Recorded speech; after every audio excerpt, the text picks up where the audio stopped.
கண்டுகொள்ளாமல் இருக்குது இந்த அரசாங்கம். இது கடந்த 3 முறை அவர்கள் ஆட்சிக்கு வந்த காலத்தில் 3 முறை சொல்லியிருக்கிறார்கள். இதுவரைக்கும் எந்த ஒரு செயல்பாடும் செஞ்சதில்லை.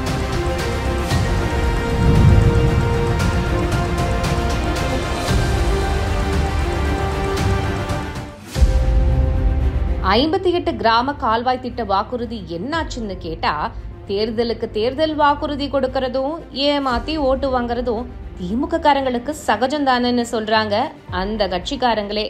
இது கடந்த 3 முறை அவர்கள் ஆட்சிக்கு வந்த காலத்தில் 3 முறை சொல்லியிருக்கிறார்கள். நாங்கள் வந்தால் அந்த 58 கிராம கால்வாய் திட்டத்தை நிரந்தரப்படுத்தி உங்களுக்கு ஆண்டுதோறும் தண்ணீர் தருவோம் என்று நிரந்தரப்படுத்தி தருவோம் என்று 3 முறையும் சொல்லியிருக்கிறார்கள். ஆனால் இதுவரைக்கும் எந்த ஒரு செயல்பாடும் செஞ்சதில்லை. அவர்கள் ஆட்சி காலத்தில் எங்களை நேரே அழைத்து சென்று நான் செய்து வருகிறேன் என்று சொன்னார்கள். ஆனால் இதுவரை அதற்கான ஒரு துளி அளவு கூட எந்த ஒரு செயல்பாடும் இல்லை என்பதை நாங்கள் இந்த இடத்துல கூறக்குள்ள கடமைப்பட்டிருக்கிறோம்.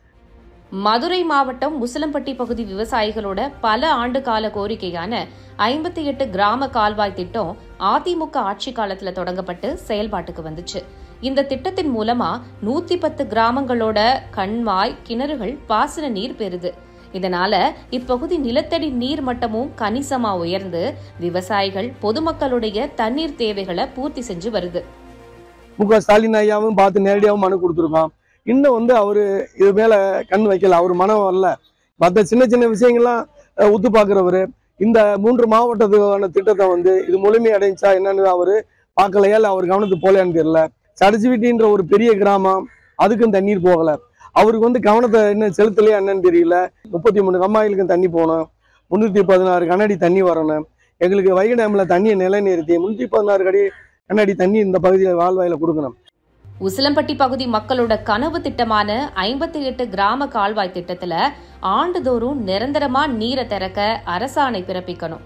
58 கிராம கால்வாய் திட்டத்தோட கடைமடை கண்மாயான சடச்சிப்பட்டி கண்மாய்க்கு நீர்வழிப்பாதை ஏற்படுத்தணும். அதே போல இந்த திட்டத்துல இணைக்கப்படாம விடுபட்ட கண்மாய்களையும் இணைக்கணும். அள்ளிக்குண்டம், மானூத்து பகுதிகளுக்கு கால்வாய் விரிவாக்கம் செய்யணும். இப்படி பொதுமக்களும் இப்பகுதி விவசாயிகளும் கோரிக்கை வச்சுக்கிட்டே இருக்காங்க. 33 கம்மாயில 2 கம்மாய்களுக்கு தண்ணீர் போகிறதுக்கு வழியே இல்லாம இருக்கு. பாப்பாவட்டி சின்னகுளம் கம்மாய்க்கும் சடச்சிப்பட்டி கம்மாய்க்கு தண்ணி போறதுக்கான வழியே இல்லை. அந்த வழியை ஏற்படுத்தி கொடுக்கணும் பல்வேறு கட்ட போராட்டங்கள் நடத்துறோம். ஒவ்வொரு மனுவும் கொடுத்துக்கிட்டே இருக்கிறோம். எந்தவித கண்டுகொள்ளாமல் இருக்குது இந்த அரசாங்கம். இந்த அரசாங்கம் கண்டுகொண்டு எங்களுக்கு முறைப்படுத்தி தண்ணி வழங்க வேண்டும். எங்களுக்கு தண்ணீர் வழங்காமல் மாநகராட்சிக்கு தண்ணி கொண்டு போக முயற்சி செய்கிறாங்க. மாநகராட்சி குடிதண்ணிக்கு கொண்டு போறோம்ன்ற பேர்ல கம்பெனிகளுக்கும் தொழிற்சாலைகளுக்கும் தண்ணியை கொண்டு போய் விற்பதற்காக அங்க கொண்டு போறாங்க. 48 ஏக்கர் பரப்புல உள்ள பசுக்காரன்பட்டி பந்தாணி கண்மாய்க்கு திம்மநத்தம் கண்மாயில இருந்து நீர்வழி பாதையில தண்ணீர் கொண்டு வரணும்னு விவசாயிகள் தொடர்ந்து கோரிக்கை விடுக்கிறாங்க. 2021 சட்டமன்ற தேர்தல்ல திமுக தேர்தல் அறிக்கையில 58 கிராம கால்வாய் திட்டம் விரிவாக்கம் பத்தி அள்ளி விட்டாங்க. ஆனா வருஷம் 4 கடந்தும் வாக்குறுதிகளை நிறைவேற்ற ஸ்டாலின் அரசு எந்த முயற்சியும் எடுக்கல. எம்பி தேர்தலுக்கு ஓட்டு கேட்டு வந்த உதயநிதியும் திட்டத்தை முழுசா நிறைவேற்றுவோம்னு உறுதி கொடுத்திருக்காரு.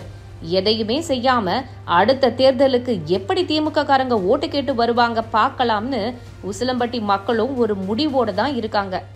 2022 நேரடியாக என்னை பாருங்கன்னு சொல்லி முதலமைச்சர் அவர்கள் வர சொல்லியிருந்தார்கள். நான் செய்து வருகிறேன் என்று சொன்னார்கள், நேரடியாக பார்வையிட்டு. ஆனால் இதுவரை எந்த ஒரு நடவடிக்கையும் இல்லை, அதுக்கான ஆரம்பமும் இல்லை, முடிவும் இல்லை.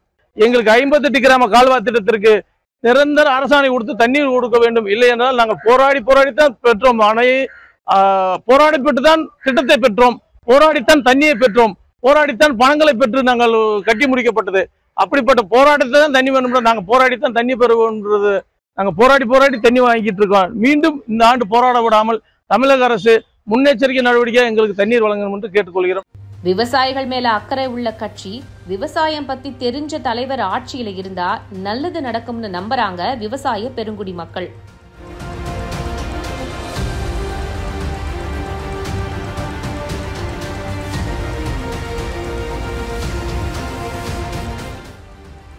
அரசியல்ல உண்மையா என்னதான் நடக்குது தெரிஞ்சுக்க நாளை நமதே சேனலை சப்ஸ்கிரைப் பண்ணுங்க.